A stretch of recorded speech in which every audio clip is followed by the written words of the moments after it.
For nearly 3 decades, James Bond fans have been waiting for a game that truly captures what it feels like to be 007.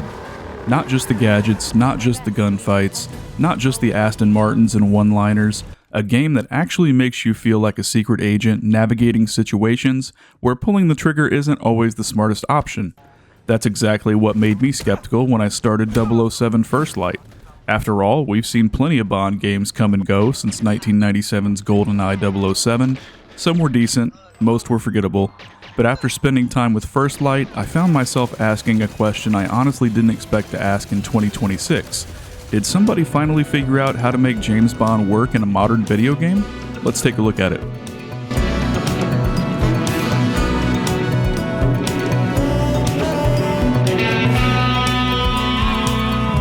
Being a 007 fan for the better part of 30 years, I had very high hopes for 007 First Light. In fact, in 1997, I remember making 2 trips to Toys R Us, one to purchase a GoldenEye 007 pre-order card for $5, then another trip on release day to pay the remaining $70 to take it home. It goes without saying that most people consider GoldenEye to be the pinnacle of James Bond games, and also one of the greatest games on the Nintendo 64. It's my opinion that, to this day, the game has never been surpassed, despite there being over 20 Bond games after it. 2004's Everything or Nothing was a good third-person game from the Pierce Brosnan era, and 2002's Nightfire is probably the closest thing to a proper GoldenEye sequel, yet neither really had the same impact. It just so happens that 007 First Light is being released during a rebirth period in the movie franchise, with Daniel Craig's version of Bond coming to an end in 2021's No Time to Die. What an amazing opportunity in time this is for IO Interactive and Eon Productions to collaborate on an origin story to reimagine a younger, pre-00 version of Bond with today's vastly improved hardware capabilities. And in many ways, they nailed it. This version of Bond begins as a regular SAS operative that is ambushed during a retrieval mission in Iceland. His team's helicopter is attacked and Bond nearly drowns underwater before regaining consciousness and finding the rest of his team dead in a sea of fire. Bond is contacted by MI6's Moneypenny, where he receives instructions to infiltrate a research camp, but instead chooses to rescue the scientists and destroy the camp, thus preventing the satellite from falling into enemy hands. This brash course of action, along with his clear aptitude for special operations, causes M, the head of MI6, to take interest in Bond and initiate him into a newly reactivated 00 program with 6 other candidates. Following this, Bond finds himself wrapped within a tangled web of events surrounding the ultimate AI quantum supercomputer Thea and its creator Sir Nicholas Webb. As Bond, you will find yourself doing anything and everything from tracking down a rogue 00 operative on a destroyed frigate, to diving out of an airplane without a parachute, to piloting a speedboat while chasing a villain, shooting down enemy boats, and avoiding mines. Along the way, you'll run into modern reimaginations of Bond's fellow MI6 comrades, including the likes of Q and Moneypenny. The name's Bond. James Bond. He's with me. Em just showed me the lady of the house. One of yours? Oh, no. Computers are not my field, quantum or otherwise. As well as new faces like Greenway, Monroe, and Cressida, just to name a few. Just can't help yourself, can you? I, for one, won't be sorry when you're gone. In fact, many of these characters are modeled after and voiced over by real actors and personalities like Lenny Kravitz, who plays arms dealer Bauma. A girl. He fears for her life. She needs medication. The expensive kind. That is where his contributions went. It's details like this that make 007 First Light feel like it had the care and production budget of an actual Bond film. In fact, with most of the supporting cast being voiced by and modeled after real actors, it's hard to believe that this isn't a movie-inspired canonical story. The relationships between Bond and the likes of Q or Moneypenny have that friendly banter that you would come to expect from a Bond film. Even villains like Damien have a disgust for James, yet often a subtle fondness for him during key moments. Even during one of the final sequences in the game, an antagonist thanks James for setting him free from madness after just having tried to kill him. The truth is, you have set me free, James. I've never felt so alive. The polarity of these characters pays homage to the sometimes emotional and erratic nature of humans, and I think complements Bond well as a protagonist. This version of Bond is as youthful, brash, and defiant as you would expect. Even in the introductory mission, Bond goes against MI6 orders and does what he thinks is right. In nearly every cutscene, James has a one-sided, arrogant smirk that I honestly could really relate to myself. In classic form, he also has no shortage of witticisms and one-liners throughout the game, especially during cutscenes where a bad guy meets an untimely end. It's been fun, but I'm gonna have to break this off.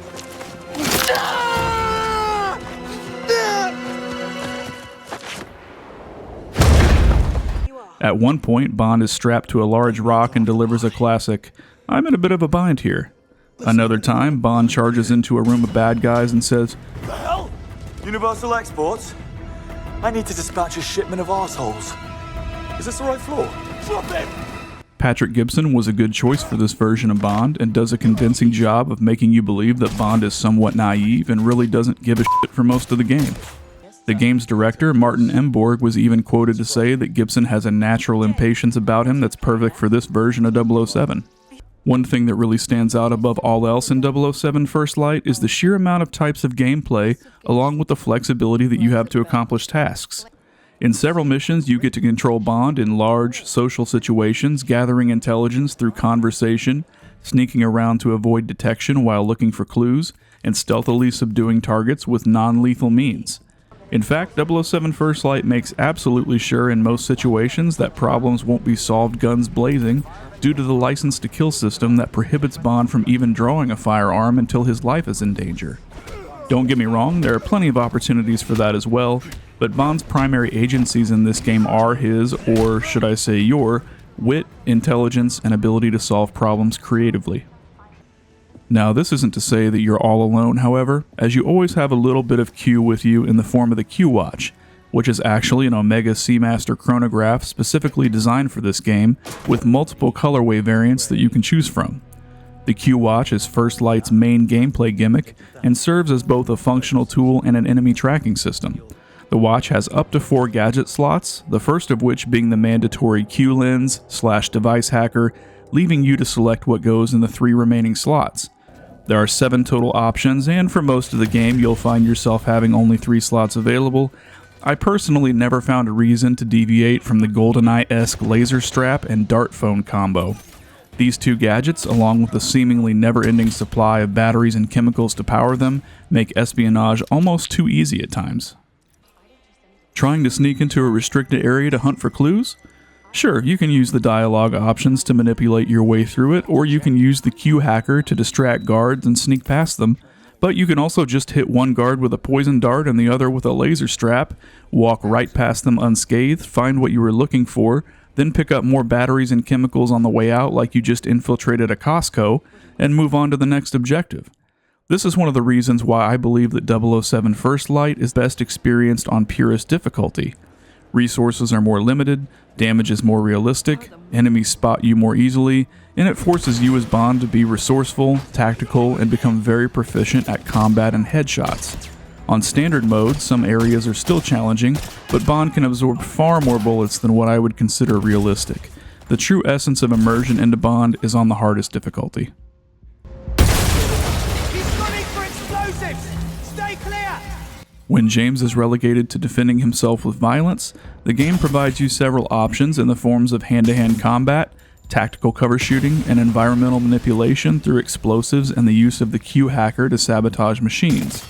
Hand-to-hand combat is necessary to learn very quickly, and I often found myself restarting from a checkpoint more often from missing a parry than I did from taking a bullet.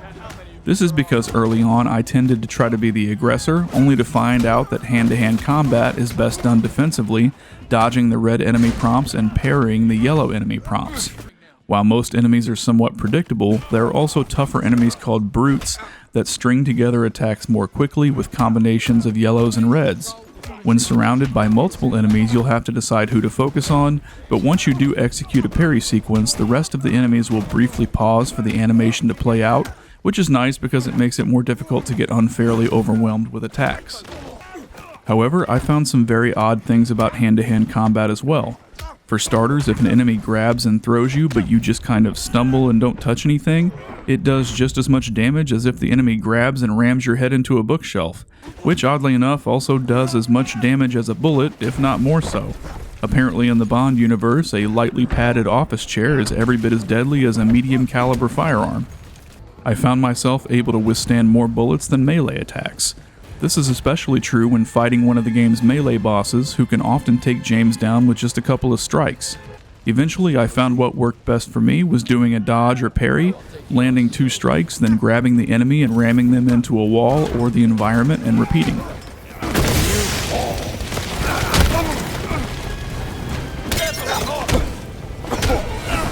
When it comes to gunplay, 007 First Light felt a lot like Tom Clancy's The Division for me. The cover system is not quite as magnetic as The Division, where your character is kind of temporarily spot welded to a wall or barricade until you input them to move, but the enemy AI and the need for headshots felt very similar. The main difference here being the availability of ammo. In 007 First Light, especially on Purist mode, ammo is much scarcer. A few times I found myself out of ammo and having to rely on either the Q-Watch or tactical melee temporarily to get more ammo, which is kind of unfamiliar yet positive feeling after spending years playing games where every enemy is carrying enough ammo to fill a small sporting goods store.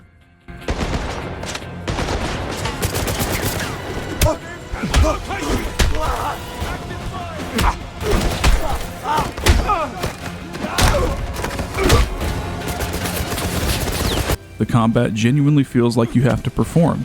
You can't simply spray your SMG on every enemy, and honestly I found pistols and rifles vastly superior, especially with some enemies wearing protective headgear.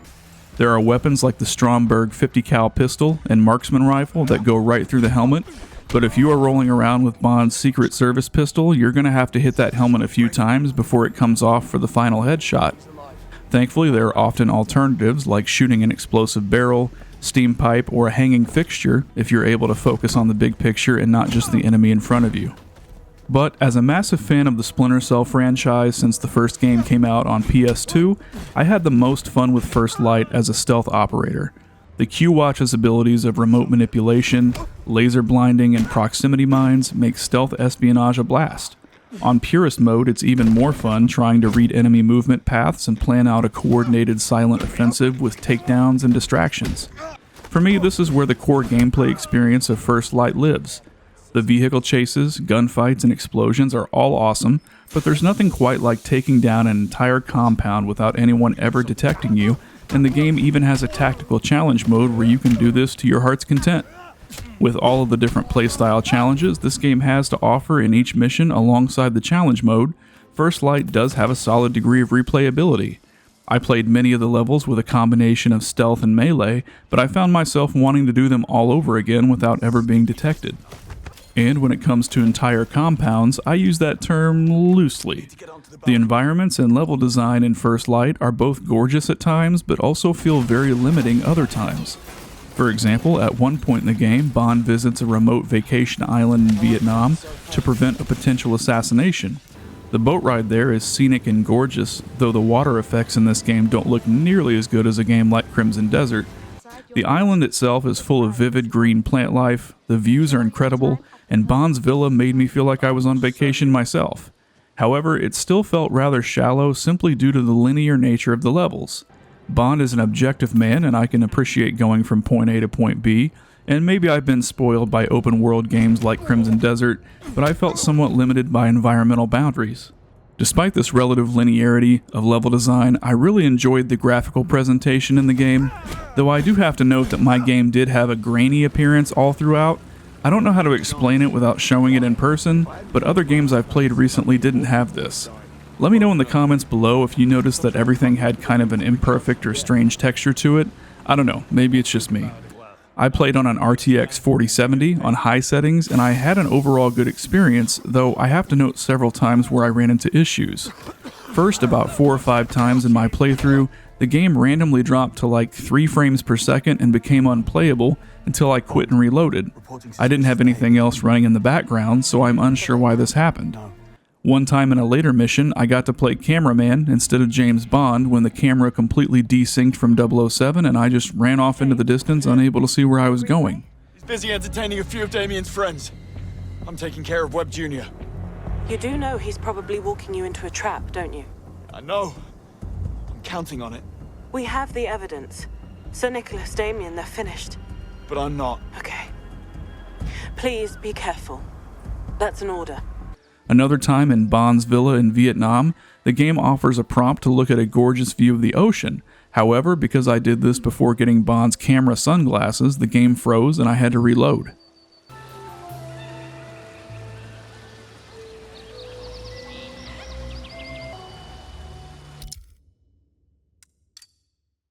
Now, if you've played the recently released Resident Evil Requiem, you know how slow the characters feel during movement, even when running. I can say that 007 First Light isn't much faster than that. When I first pressed the run button for the first time, I expected Bond to take off into cover, but what I got was more of a moderate jog, like Bond was late for a dentist appointment or something. While the controls in this game are really simple and intuitive, and I definitely give my praise there, the actions themselves felt very slow to me, much slower than watching a real fight or a real person doing parkour. I found this did drag the game down a little, and I would have rather sacrificed a few hours of gameplay for maybe a 10 or 20% increase in action speed. Happily though, driving sequences and gunplay both felt very good, and I didn't have the same reaction to those. At one point in the game, Bond commandeers a yellow 1970 Aston Martin DBS, and the entire driving sequence felt fluid, exciting, and dynamic. While only used in the initial training exercises, the 2006 Aston Martin DBS V12 also felt really good and was almost too much of a car for the course. Go, go, go! If you want to prove Monroe wrong, you need to up the game. Slow down for the corners.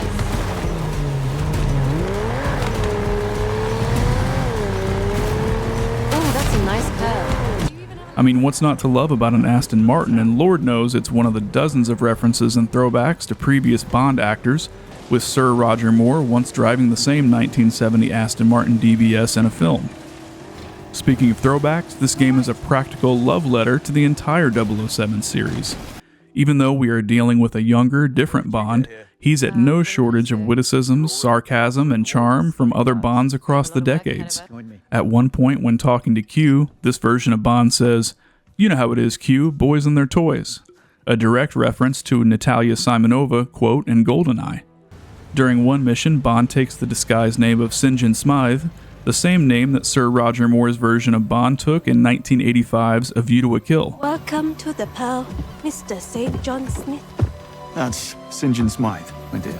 Of course. Oh, by the way, the name is St. John Smythe. James St. John Smythe. Many times, these Easter eggs also present themselves in the form of collectibles, which are scattered throughout the levels. One of the villas in Vietnam has a striking resemblance to a scene in 1973's Live and Let Die, where Bond and Solitaire engage in some extracurricular activities. On the nightstand next to the bed, you can collect Solitaire's tarot cards, a direct throwback to the film. Hand it over. You have found yourself. As a lifelong Bond fan, I found myself really appreciating all of the fan service, and I hope younger folks that play the game find themselves checking out the old films, especially during the Connery era. Overall, 007 First Light was a very enjoyable and somewhat nostalgic game for me. As I played through, I kept drawing comparisons in my mind as to what other games this felt like during different moments. During stealth and combat, I felt like I was playing Splinter Cell in The Division. During vehicle sequences, I felt like I was back in 1999 playing Driver in 1440p. During missions where 007 was undercover at a party or large social event, I felt like I was playing Hitman. If someone were to ask me what this game was like, I'd simply describe it as such and hope that they had played all of those amazing games at some point. The game has solid visuals, a classic Bond score that never overpowered my focus on the objective at hand, an incredible amount of fan service, and really, really good driving and gunplay mechanics. The levels are all very boundary restricted to where the game wants you to go, though several options are usually available when completing an objective. Technically, I did find a few glitches where I was forced to reload and several times had a wild frame rate drop to an unplayable speed. While my hardware is well above what's recommended for First Light, I'm unsure if this was a me problem or not. probably the game's greatest strength is its ability to appeal to younger audiences that might not be as familiar with the history of 007, while also paying incredible fan service to folks like me that have seen every film like 10 times. So, is 007 First Light the best game since GoldenEye? I believe that it 100% is. However, it's important to make the differentiation that these are two incredibly different games. One is a run-and-gun first-person shooter, while the other is a narrative-heavy, Splinter Cell-esque third-person spy simulator. The games can't really be compared to one another, however the underlying soul of James Bond can, and the legacy of GoldenEye certainly lives on and goes even further in 007 First Light. While I didn't get to fight Baron Samedi or Jaws in First Light, I did get to actually feel like James Bond for perhaps the very first time. I'm giving 007 First Light an 8.6 out of 10, and I highly recommend it to anyone, young and old folk alike. I want to thank you all for your support as my channel continues to grow. Because of you all, I'm now monetized and offering channel memberships if you feel so inclined to support my work. I'll be offering additional tiers in the future as the channel grows, and once big enough, plan to once again live stream like I did a few years ago. I hope you enjoyed the review and get a chance to check out 007 First Light, and with that, thanks again, and I'll see you in the next one.